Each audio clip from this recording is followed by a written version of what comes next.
कि induction motor का जो पावर फैक्टर है वो बहुत कम क्यों होता है। कम होता है ये तो हमें पता है कि ये इंडक्टिव लोड है, रिएक्टिव पावर को डिमांड कर रहा होगा सप्लाई से, तो पावर फैक्टर कम है।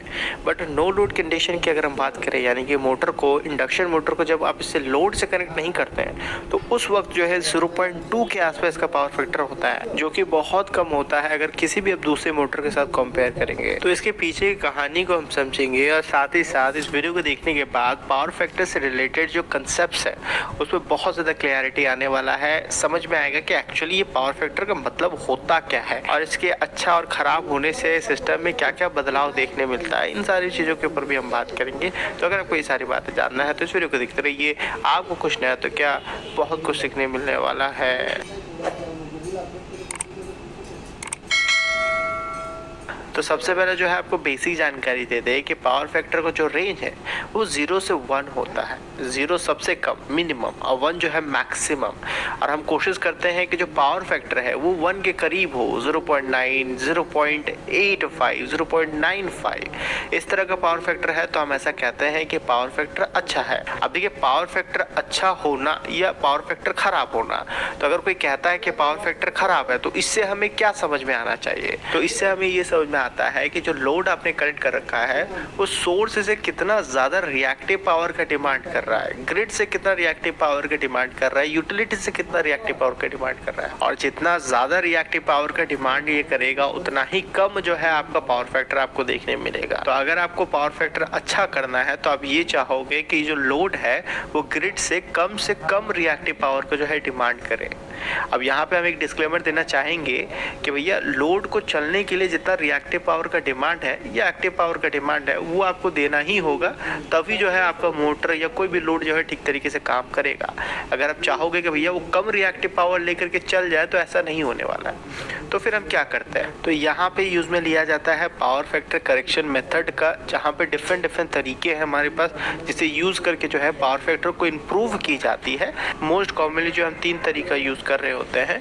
सबसे पहले या तो आप स्टैटिक कैपेसिटर यूज कर ले, दूसरा तरीका होता है कि आप सिंक्रोनस कंडेंसर यूज कर ले, तीसरा तरीका है कि आप फेस एडवांसर को जो है यूज कर ले। और ये तीनों ही तरीके में जो है आप रिएक्टिव पावर जो है लोड को खुद दे रहे होते हैं ताकि उसे ग्रिड से, यूटिलिटी से, सोर्स से जो है लेने की जरूरत ना पड़े। तो यहाँ पे याद रखने वाली बात ये है, जैसा कि हमने आपको एक्सप्लेन किया कि पावर फैक्टर हमें ये बता रहा होता है कि ग्रिड से कितना वो रिएक्टिव पावर को जो है डिमांड कर रहा है।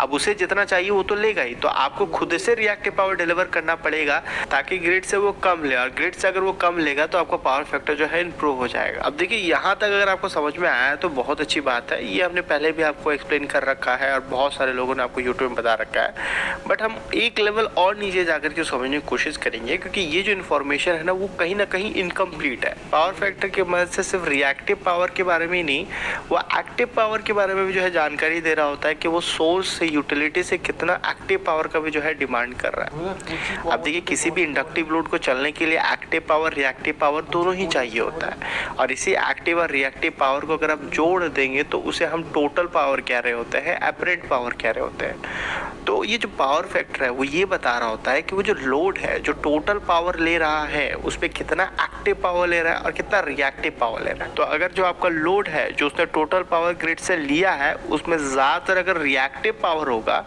एक्टिव पावर का जो कंपोनेंट है वो कम होगा, तो आपका जो पावर फैक्टर है वो खराब होगा। और इसी टोटल पावर में ज़्यादातर जो पावर इस लोड ने लिया अगर वो एक्टिव होगा और रिएक्टिव पावर का कंपोनेंट अगर आपका छोटा होगा तो आपका पावर फैक्टर जो है वो अच्छा होगा। अब इसी चीज़ को जो है प्रैक्टिकल एग्जांपल से समझिए, जो आज का हमारा मेन टॉपिक है कि जो इंडक्शन मोटर है जब उसको नो लोड कंडीशन में आप ऑपरेट करेंगे, चलाएंगे, तो उसका पावर फैक्टर बहुत कम होता है, 0.2 के आसपास होता है। ऐसा क्यों? अब इंडक्शन मोटर का वर्किंग आप जानते हैं, यानी ये किस तरीके से काम करता है, उसका इंटरनल कंस्ट्रक्शन कैसा होता है। तो आपको पता है कि जो इंडक्शन मोटर है उसके स्टेटर वाइंडिंग को आप एक्साइट कर रहे होते हैं, उसके उसके अंदर से आप करंट फ्लो करवा रहे होते हैं, बट उसके रोटर को, उसके रोटर के कंडक्टर में या उसके वाइंडिंग में आप करंट फ्लो नहीं करवा रहे होते। वो करंट जो है इंड्यूस होता है इंडक्शन की वजह से। ये जो स्टेटर वाइंडिंग है, जब इसके अंदर से करंट फ्लो कर रहा होता है, ये मैग्नेटिक फील्ड जो क्रिएट कर रहा है, तो इस मैग्नेटिक फील्ड की वजह से, इंडक्शन की वजह से जो है आपका जो रोटर कंडक्टर है उसके अंदर से करंट फ्लो होता है। फिर जो आपका रोटर है वो भी मैग्नेटिक फील्ड क्रिएट करने लगता है। अब देखिए आपने क्या बताया था कि कभी भी मैग्नेटिक फील्ड अगर आपको क्रिएट करना है तो रिएक्टिव पावर का डिमांड होगा, और ये सारा जो रिएक्टिव पावर का डिमांड है, ये जो स्टेटर अपना मैग्नेटिक फील्ड क्रिएट कर रहा है, रोटर मैग्नेटिक फील्ड क्रिएट कर रहा है, ये कहाँ से पूरा होगा? ये आपका स्टेटर वाइंडिंग जो करंट खींच रहा होगा, वो जो लैगिंग रिएक्टिव करंट खींच रहा है उसी से वो पूरा होता है। तो वो बहुत ही हाई अमाउंट में जो है लैगिंग रिएक्टिव करंट खींच रहा होता है, जिसकी वजह से जो है आपका पावर फैक्टर बहुत कम होता है। और ये चीज जो है आपको सिंक्रोनस मोटर में देखने नहीं मिलता है, क्योंकि सिंक्रोनस मोटर में जो रोटर वाइंडिंग है उसको हम बाहर से सप्लाई दे रहे होते हैं, डीसी एक्साइट कर रहे होते हैं। तो नो लोड कंडीशन में भी जो है आपका सिंक्रोनस मोटर का जो पावर फैक्टर वो बहुत ही बढ़िया होता है। पर